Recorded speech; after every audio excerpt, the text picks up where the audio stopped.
Президент у своєму указі, де він сформулював завдання для різних міністерств, каже, що до 31 грудня треба розробити і внести на розгляд парламенту законопроекти про врегулювання медіа, ну і так далі, передбачивши, зокрема, і вимоги про стандарти новин. Так? Я правильно розумію, що до кінця цього року влада має намір ухвалити закон про медіа?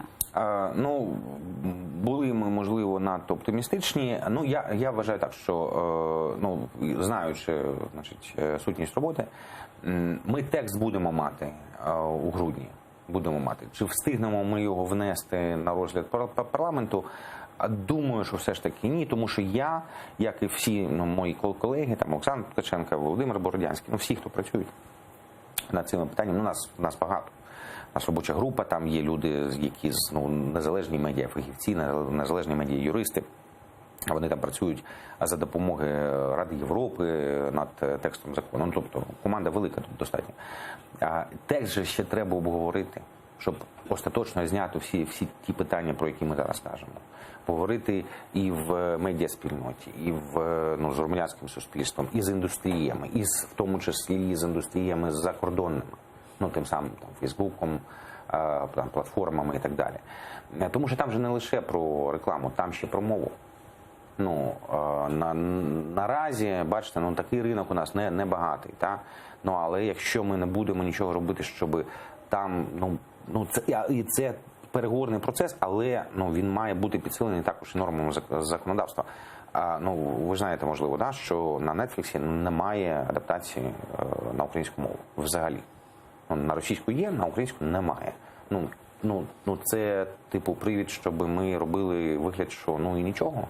Ну, да, ми такі бідні, що ми постоїмо, значить, росіяни ж багатші, значить, нехай буде на російській мові. Ні, ми вважаємо, що ні. Ми вважаємо, що так, можливо, нам сьогодні скрутно, але ставити питання про те, що там має з'являтися локалізація продукту на українській мові, не 100% можливо з самого початку. Але, треба ж мати гідність якусь, так. Значить, вони працюють, вони тут заробляють гроші. Можливо, не такі великі. А заробляючи гроші, я вважаю, що ми можемо ставити питання, щоб була локалізація, знову-таки поетапна, але щоб була локалізація на українську мову, якщо у нас є гідність. Тут так. Так що текст на грудень, я сподіваюся, що він буде. Почнемо обговорення.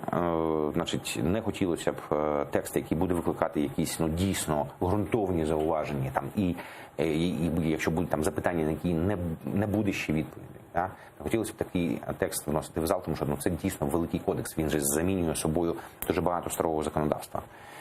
І про друковані ЗМІ, і про інформаційні агенції, про телебачення, радіомовлення, і про законів, які стосуються просто медіазакони, всі беруться і замінюються цим новим кодексом. Тобто розраховувати на ухвалення наступного року? Сподіваюсь, на січень.